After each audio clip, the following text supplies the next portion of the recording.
Hello, नमस्कार. कसे आहात तुम्ही सगळे? तर तुम्हा सगळ्यांना भाग्यश्रीचा नमस्कार. आज मी पुन्हा एकदा भाग्यश्री म्हणून तुमच्याशी गप्पा मारायला आले आहे. कुठल्याही सासू, आई वगैरे वगैरेच्या रोलमध्ये नाही.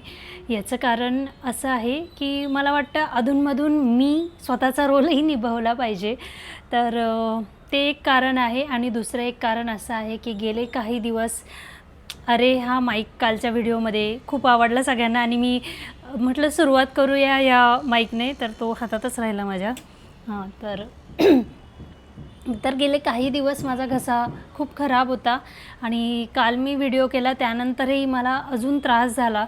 अँटीबायोटिक वगैरे घेतले गेले, डॉक्टरकडे जाऊन झालं आहे, घरगुती उपायही करून झालेले आहेत, पण तरीही तो घसा माझा अजून ठीक होत नाही आहे. आणि आज मी जो रील बनवायचा विचार केलेला होता त्यात मला थोडंसं असं एक्साइटेड होऊन किंवा नॉर्मली जशी मी माझ्या व्हिडिओमध्ये असते तसं काहीसं बोलायचं होतं आणि मला वाटतं माझ्या घशाने मला साथ दिली नसती. तर म्हटलं चला थोडा गप्पाटप्पांचा एक व्हिडिओ करूया आणि कमेंट सेक्शनमध्ये तुमचे जे अधूनमधून काही प्रश्न येतात तर त्याचंही उत्तर देऊया, म्हणून म्हटलं चला आज जरा गप्पांचं सेशन करूया. तर बरेचसे जण मला विचारतात आणि ह्या प्रश्नाचं उत्तर देऊन झालं आहे ऑलरेडी जेव्हा मी माझा 50,000 सबस्क्रायबरचा व्हिडिओ बनवला होता त्यावेळी, की माझं स्क्रिप्ट कोण लिहितं किंवा काहींना असं वाटतं की माझा नवरा एडिटिंग वगैरे करतो किंवा शूटिंग करतो असं. तर असं काही नाही आहे. माझं स्क्रिप्टिंग जे आहे ते मी स्वतःच करते आणि मी लिहित नाही, ते सगळं माझ्या डोक्यात मी एक व्हिडिओचा फ्लो ठरवलेला असतो की सुरुवात कशी असेल किंवा क्लोजर काय असेल, एंड काय असेल व्हिडिओचा, हे सगळं मी माझ्या डोक्यात ठरवून ठेवलेलं असतं आणि जसा कॅमेरा ऑन झाला तसं मी बोलते. आणि काही वेळा असं होतं ना की करत असताना काही गोष्टी, काही शब्द काही सुचतं तर मी त्यावेळी त्यात ते बदल करते. असं नाही की हे मी ठरवलं आहे तर मी तेच करणार. काही वेळा ते उत्स्फूर्त तुम्हाला सुचतं तर मी तसंही ते बदल करत असते त्यामध्ये. आणि एडिटिंगही मी स्वतःच करते. तर मग scripting, editing, shooting, acting, posting, कमेंट्सला रिप्लाईंग, हे सगळं काही मी स्वतःच करते सध्या तरी. तर असा हा एक प्रश्न खूप वेळा विचारला जातो, तर त्याचं हे उत्तर आहे की स्क्रिप्टिंग वगैरे सगळं मीच करते. आणि मोस्टली जे माझे व्हिडिओ असतात ना, घरी जेव्हा कोणी नसतं तेव्हाच मी बनवत असते. तर मग शूटिंग वगैरे सगळं काही मी स्वतःच करत असते. तर नवऱ्याचा काही सहभाग नाही आहे यामध्ये. ती एक गोष्ट झाली. आणि मला अजून काही गोष्टी शेअर करायच्या होत्या की व्हिडिओ तयार म्हणजे मी व्हिडिओ शूट करायला सुरुवात करण्याआधी कशी तयारी करते. तर सगळ्यात पहिली तयारी असते ते म्हणजे माझा फोन जो आहे तो चार्ज हवा, फुल्ली चार्ज हवा. त्यानंतर असतं की हा जो मी माईक वापरते तर हा आहे ट्रान्झिस्टर आणि तिथे त्याचं रिसेप्टर आहे. तर ह्या दोघी गोष्टीही चार्ज असल्या पाहिजे आणि ह्या एकमेकांना कनेक्टेड असल्या पाहिजे. आता हे कनेक्टेड असले पाहिजे हे मी अनुभवातून बोलते आहे. कारण एकदा काय झालं, एकदा नाही हे 2 ते 3 वेळा झालं आहे, पण एकदा जरा मला त्याचा सॉलिड फटका बसला. तर जेव्हा मी चिकट चांदणी साडीज हा जो माझा साड्यांचा एक कॉमेडी व्हिडिओ तुम्ही बघितला नसेल तर जाऊन बघा. तो व्हिडिओ मी बनवला आणि पूर्ण व्हिडिओ माझा शूट करून झाला. तर त्यामध्ये बेसिकली मी एक साडी सेलर बनली होते. तर माझ्या सगळ्या साड्या अशा खालच्या माझ्या रोजच्या वापराच्या कपाटात नसतात, त्या थोडं वर ठेवलेल्या असतात आणि मी त्या सगळ्या वरून काढल्या, रचल्या वगैरे सगळं काही व्हिडिओ करून झाला पूर्ण. आणि मी जेवायला बसले का आणि जेवताना मी म्हटलं चला बघूया कसं झालं आहे काय वगैरे असं. तर मी बघायला गेले तर म्यूट सगळे क्लिप्स, व्हिडिओ क्लिप्स म्यूट. कारण हे जे ट्रान्झिस्टर आहे आणि रिसेप्टर आहे हे मी वेळीने कनेक्टच केलेले नव्हते. त्यामुळे आणि मोबाईल थ्रूही तो आवाज रेकॉर्ड झाला नाही कारण त्याला रिसेप्टर जोडलेलं होतं. तर पूर्ण सगळ्या माझ्या व्हिडिओ क्लिप्स ह्या म्यूट होत्या आणि मी साड्याही ठेवून दिल्या होत्या. त्यानंतर व्हिडिओ झाल्यानंतर मला वाटलं झालं असं. पण मी जी व्हिडिओ करताना जी साडी नेसली होती ती मी तशीच ठेवली होती. मला भूकच खूप लागली होती. म्हटलं आधी मी जेवते आणि मग मी नंतर चेंज करेल. तर मी डोक्यालाच हात मारला. म्हटलं अरे देवा, इतक्या वेळाची आपली शूटिंग करण्याची मेहनत ही सगळी वाया गेली आता. म्हटलं आता काय करायचं. तर म्हटलं आता याला व्हॉइस ओव्हर करूया का. पण म्हटलं व्हॉइस ओव्हर केलं ते लिप सिंकिंगशी मॅच नाही झालं तर ते खूप विचित्र वाटेल आणि ते लिप सिंक करताना आणि त्याच एखाद्या शब्दावर जोर देऊन बोलणं, ते चेहऱ्याचं एक्सप्रेशन ते सगळं जुळलं पाहिजे. म्हटलं आता काय करूया. मग म्हटलं जाऊ दे, मी साडी तर एनिवे नेसलेलीच आहे, तर त्या साड्या मी परत काढल्या, त्या रचल्या आणि मी पुन्हा तो व्हिडिओ शूट केला आणि त्यानंतर तो एडिट केला. तर आणि असं दुसऱ्यांदाही एकदा झालं. तर त्यानंतर मी कानाला खडा लावला आणि मी प्रत्येक वेळी चेक करते की हे दोघी कनेक्टेड आहेत की नाही. आणि एकदा असंही झालेलं की चार्जिंग नव्हती, तर मग चार्जिंगसाठी मला वेट करावं लागलं. तर मग तेही मी चेक करते व्हिडिओ शूट सुरू करण्याआधी की ते चार्ज आहेत की नाही. त्यानंतर फोनचं स्टोरेज, तर माझ्या फोनला स्टोरेजचा खूप प्रॉब्लेम येतो. त्यात फोटो व्हिडिओ असतात आधीचे, तर ते स्टोरेज मला रिकामं करून ठेवावं लागतं, नाहीतर मग व्हिडिओ शूटच होत नाही. स्टोरेज फुल झाला तर ते सेव्ह होत नाही. तर मग तीही एक काळजी मला घ्यावी लागते. त्यानंतर मेंटली प्रिपेअर करायचं असेल ना, तर आता हे सगळं काही मी जे सांगते ते अनुभवातूनच सांगते आहे. बऱ्याच वेळा असं झालं की मी आता व्हिडिओ शूट करायला लागणार आहे किंवा तयारीच करते, त्यावेळी मी काहीतरी निगेटिव्ह कमेंट वाचली किंवा खूप दुःखद बातमी मला माहिती पडली किंवा कुण्यातरी अशा व्यक्तीचा मी फोन रिसीव केला की तिकडून त्याने मला टोमणे मारले असतील किंवा काहीतरी खोचकपणे बोलला असेल, तर होतं असं ना, तो थोडंसं मेंटली परिणाम होतो आपल्यावर आणि माझा व्हिडिओ करण्याचा मूडच निघून गेला. असं बऱ्याच वेळा झालेलं आहे की निगेटिव्ह कमेंट वाचली आणि मी खूप अपसेट झाले किंवा फोन कॉल किंवा कोणाच्या बोलण्यामुळे, तर असंही झालं आहे. त्यामुळे असं ऑलमोस्ट 5 ते 7 वेळा झालं आहे माझ्यासोबत. तर मी त्यानंतर असं स्वतःशीच ठरवलं की मी व्हिडिओ शूट करण्याच्या आधी असं काही फोन कॉल्स घेणार नाही किंवा मी असे मेसेजेस वगैरे वाचणार नाही. तर मग ते मला बरं पडतं, कारण थोडा तो मूड असला पाहिजे. व्हिडिओ करताना तुम्ही एक्सायटेड हॅपी असाल तर ते रिफ्लेक्ट होतंच तुमच्या व्हिडिओजमध्ये. तर मग ती एक काळजी मी घेते. त्यानंतर व्हिडिओ करत असताना जोपर्यंत म्हणजे मी ठरवलेलं असतं, जेव्हा मी आईच्या रोलमध्ये असते, मी सासूबाईंच्या रोलमध्ये असते, तर त्यांचे ना काही काही पर्टिक्युलर प्रोनाऊन्सिएशन असतात. जसं की डीमार्टला ते डीमार्ट नाही बोलणार, ते डीमार्ट, टी शर्ट ते असं बोलणार. तर मग एक मी व्हिडिओ करत होते जो होता ना सासू सासऱ्यांची तयारी दिवाळीच्या आधीची, की मुलं येणार असतात, मुलं सुना. तर ती एक व्हिडिओ क्लिप होती ज्याच्यामध्ये सासूबाई बोलताय, म्हणजे मी सासूबाईच्या रोलमध्ये होते. तर की हे तुम्ही बिस्किट्स का, म्हणजे मी असं बोलले की हे बिस्किट्स का आणले तुम्ही, त्या मुलांना ते काळे जळालेले बिस्किट्स लागतात वगैरे. तर कारण इन जनरल लाईफमध्ये मी बिस्किट्स बोलते, तर मी तिथेही ते बिस्किट्स बोलले. तर नंतर माझ्या ती क्लिप मी असंच जेवताना पुन्हा चेक करत होते, मग माझ्या लक्षात आलं की इथे मी बिस्किट्स बोलून दिलं आहे. तर हे बिस्किट्स नाही, आई किंवा सासूबाई असं बिस्किट्स असं नाही बोलत, ते बिस्किटं असं बोलतात. तर हा शब्द असा आला पाहिजे. तर मी पुन्हा त्याच जागी गेले, तिथे बसले आणि मग फक्त त्या बिस्किटं शब्दासाठी मी ती क्लिप पुन्हा शूट केली. त्यानंतर मी एक व्हिडिओ बनवला होता पाहुणे येण्याआधीची तयारी, आल्यावर आणि गेल्यानंतर. तर पाहुणे येण्याआधी मी असे कपडे ते सगळे मिळून असे खूप असलेले होते की ऐनवेळी लास्ट मोमेंटला पाहुणे आले आणि कपड्यांच्या घड्या नाही, तर मी सगळे कपडे असे गोळा करून कपाटात खुपसून दिले. आता तो व्हिडिओ मी शूट केला आणि नंतर पाहुणे गेल्यानंतरचा जो सीन शूट करत होते, तर मला असं हवं होतं की मी कपाट उघडताबरोबर ते कपडे खाली पडले पाहिजे, उघडताच बरोबर. मला कट वगैरे तिथे काही घ्यायचं नव्हतं. तर ते व्हिडिओ मी वेगवेगळ्या दिवशी म्हणजे 2 दिवसाच्या गॅपने शूट केलं. तर जेव्हा ते गोळा करून ठेवले होते पहिल्या दिवशी कपडे, ते नंतर मी घड्या करून रचले व्यवस्थित. आणि जेव्हा तो व्हिडिओ शूट करायची वेळ आली, मग मी तेच कपडे मी बघितलं आणि ते खूप असले. पण होत असं होतं की मी कपाट उघडल्याबरोबर ते कपडे पडतच नव्हते. तर 6 टेक झाले. म्हटलं अरे बाबांनो पडा एकदाचे. मग त्यांना अजून जास्त मी असे थोडे पुढे येऊन असे खुपसले आणि दार लावलं आणि मग ते उघडल्याबरोबर ते चरण स्पर्श केला त्या कपड्यांनी मला आणि म्हटलं हा एकदाचं हे झालं. तर असं होत असतं. आणि कधी कधी ना शूटिंग करत असताना खूप गमती जमती होतात. पण गोष्ट अशी असते की मी एकटीच असते, तर ते बिहाइंड द शूट कोणीतरी ते पुन्हा शूट करण्यासाठी आणि ते टाकण्यासाठी असं कोणी नसतं. तर मी एकटीच हसते कधी कधी. काय फजिती माझी होते ना. तुम्हाला मी रिसेंटली एका व्हिडिओची सांगते की मी तो बिकोची मी प्रमोशनल ॲड जो व्हिडिओ मला आलेला होता तो करत होते. आणि तो करत असताना मी माझ्या मुलाला सांगितलं, तेव्हा माझा मुलगा घरी होता, की तू फक्त हळूच बॉल मार.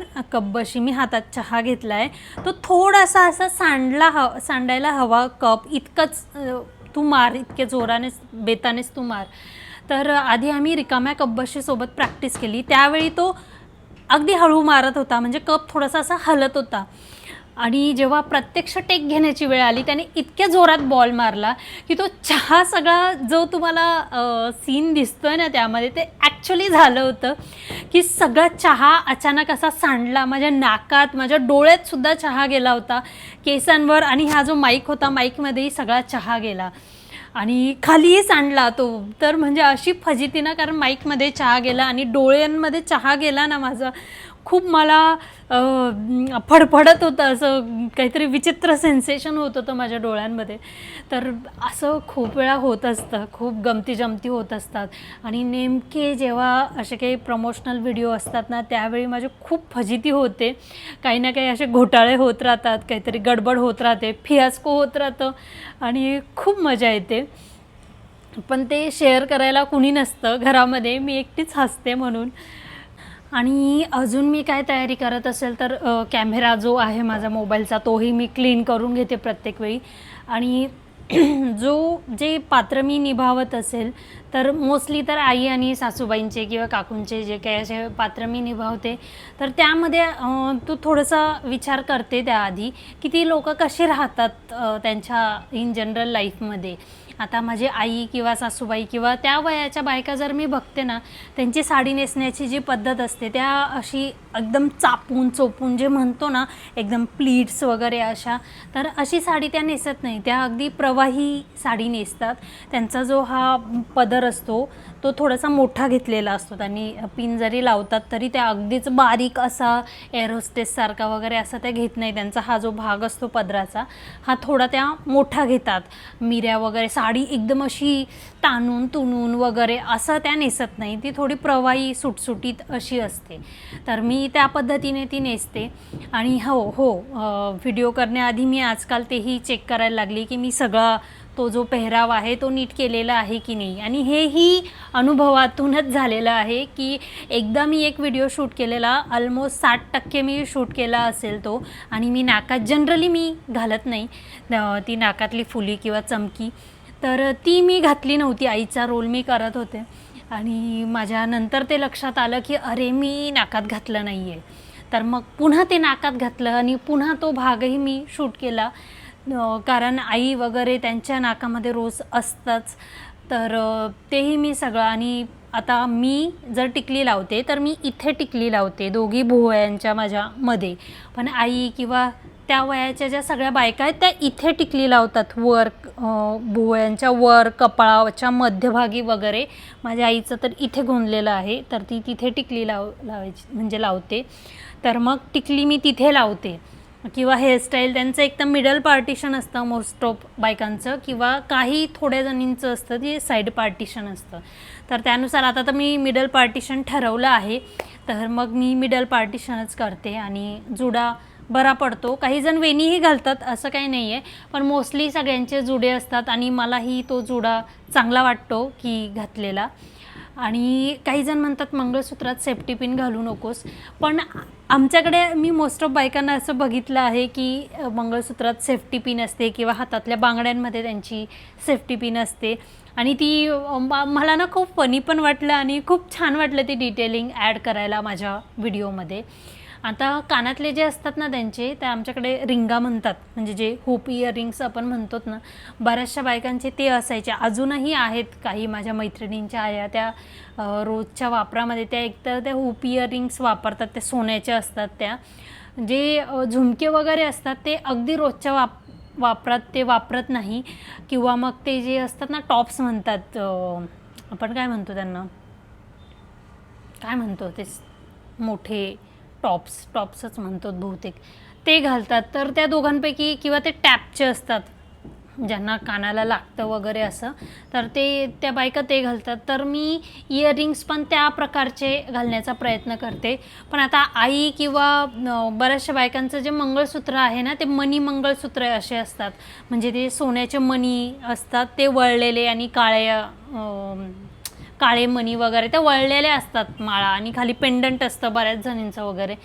तर ते मी विकत घेतलेलं नाही आहे. माझ्याजवळ जे माझं मंगळसूत्र आहे, एक वाटी मंगळसूत्र, तेच मी जनरली वापरते. मी एक नकली घेतलं होतं पण ते पण मला इतकं काही आवडलं नाही, तर मग मी ते वापरत नाही. तर अशा बऱ्याच गोष्टी आहेत ज्या मी टाकते डिटेलिंगमध्ये, की त्यांची पर्स किंवा ती रुमाल घेण्याची पद्धत असेल किंवा काय असेल, तर मी प्रयत्न करते की जास्तीत जास्त डिटेलिंग त्यामध्ये ॲड करण्याचा. पण काय माहिती किती जण ते नोटीस करतात. फक्त हेच नाही, फक्त कॅरेक्टरमध्येच नाही तर इतर इन जनरल पण. आता मी एक व्हिडिओ जो बनवला होता ना, व्हॅलेंटाईन डे ऑफ संसारी कांदा, तर त्यामध्ये एक क्लिप होती ज्यामध्ये मी नवऱ्याला म्हणते किस डे आहे तर गाजर किसून द्या, इम्रान हाशमीची प्लेलिस्ट वगैरे. तर ते मी शूट केलं इथे डायनिंग टेबलजवळ माझ्या. तर नंतर माझ्या लक्षात आलं की माझ्या घरात ना ती एक राजहंसाची जोडी आहे जी अशी आहे ठेवली गेली, म्हणजे जसं काही ते किस करतायत एकमेकींना. मग ती मला दिसली तर माझ्या ते लक्षात आलं की अरे मी बॅकग्राऊंडला हे ठेवून मग त्याच्यासमोर हा डायलॉग बोलला तर मे बी ते जास्त रिलेवंट होईल. तर मग मी तसं केलं, ती क्लिप डिलीट करून मी तिथे पुन्हा ते शूट केलं. तर असं फक्त एकच नाही आहे, असे बरेच अनेक मला जे लक्षात येईल ते डिटेलिंग टाकण्याचा मी प्रयत्न करते माझ्या व्हिडिओजमध्ये. ते छोटे का असे ना. आता ते कोणाच्या लक्षात येतं, कोणाच्या लक्षात नाही येत, पण ठीक आहे, मी माझ्या पद्धतीने काहीतरी डिटेलिंग टाकण्याचा प्रयत्न करत असते. आणि काय अजून, मी ॲक्च्युली काही ठरवलं नाही आज की मी असं बोलेल तसं बोलेल, त्यामुळे मला आता नीट आठवत नाही की काय मला बोलायचं होतं. आणि अजून मी काय तयारी करते तर मी घर आवरून घेते व्यवस्थित. जिथे मला व्हिडिओ करायचा आहे तिथे पसारा आहे, धूळ आहे, किंवा मी प्रयत्न करते माझ्या लक्षात आलं तर ते मला नको असतं की इथे धुळे वगैरे असं नको असतं, ते चांगलं नाही वाटत ते व्हिडिओमध्ये. मी बघते खूप सारे क्रिएटर्सचं असं सगळं मागे सगळं किचकिच किचकिच किचकिच पसारा असतो आणि त्यात ते मस्त सॉलिड बिंदास बोलत असतात आणि मला ते नाही, तो पसारा दिसत असतो त्यांच्या मागचा. तर मला वाटतं थोडे एफर्ट्स आपण घेतले पाहिजे. आपण प्रेझेंट करतो आहे स्वतःला, तर डेली व्लॉगर्स वगैरे त्यांना तर म्हणजे ठीक आहे, ते केव्हाही त्यांचं शूट सुरू असतं तर ते पसारात शूट करतात तर ते चालतं. पण मला असं वाटतं की मी ते ठरवून शूट करत असते, तर निदान ती शूटिंगची जागा माझी क्लिअर जरा बरी असली पाहिजे. असं 1-2 वेळा झालं तर माझ्या घरातले जे पंखे आहेत ना ते सगळे पांढरे आहेत, तर ते दर आठवड्याला पुसायला लागतात. आणि बऱ्याच वेळा असं होतं की मी उभी राहून मागे काही व्हिडिओ बनवलेत ना, तर 1-2 व्हिडिओ तसं झालं की मी व्हिडिओ बनवते आणि ते पाठीमागे पंख्याला मी पंखा बंद करूनच नेहमी व्हिडिओ करते, तर ते पंख्याची धूळ वगैरे दिसते ते व्हिडिओमध्ये. तर मी तेव्हाच तो कॅमेरा बंद करून आधी तो फॅन पुसायला घेतला आणि मग मी व्हिडिओ बनवला. म्हणजे माझ्या लक्षात जर आलं की असं काहीतरी आहे तर घर आहे ते खराब होणारच, थोडा मेंटेनन्स त्याला लागतोच. अगदी डॉट क्लीन असं प्रत्येक वेळी असू शकत नाही, पण मी प्रयत्न करते की मी जिथे व्हिडिओ करते आहे ते तरी थोडं पसारा फ्री आणि थोडं चांगलं असलं पाहिजे. असं थोडं डोळ्यांना सुखावं वाटेल व्हिडिओमध्ये. बाकी कुणाची काही हरकत नसेल तरी मला ते स्वतः बघितल्यानंतर माझं लक्ष तिकडेच जाईल की इथे हे पडलं होतं, इथे हे असं आहे असं. तर असं काही छोट्या गोष्टी आहेत. मला आता सगळं काही आठवत नाही आहे, जितकं आठवलं तितकं मी ह्या व्हिडिओत टाकण्याचा प्रयत्न केलेला आहे. आणि हा माझा व्हिडिओ तुम्हाला कसा वाटला ते मला कमेंट करून नक्की कळवा. आणि असे काही गमतीजमतीचे माझे बिहाइंड द सीन व्हिडिओ तुम्हाला पाहायला आवडतील का तेही मला नक्की कळवा तुमचा अभिप्राय. आणि तुम्हाला मी लवकरच भेटेल पुढच्या रीलमध्ये. जो आहे मी ठरवले 3-4 नाही 5-7 रील माझे डोक्यामध्ये असे तयार आहेत, पण असं आहे तो घसा साथ देत नाही आहे, पण होईल बरं आता. आणि पुन्हा मी काहीतरी छानशी रील घेऊन तुमच्यासाठी हजर असेल. तर चला मग भेटूया पुढच्या रीलमध्ये किंवा व्हिडिओ, तर माहिती नाही, पण चला भेटूया पुन्हा. काळजी घ्या आणि मजेत राहा. बाय.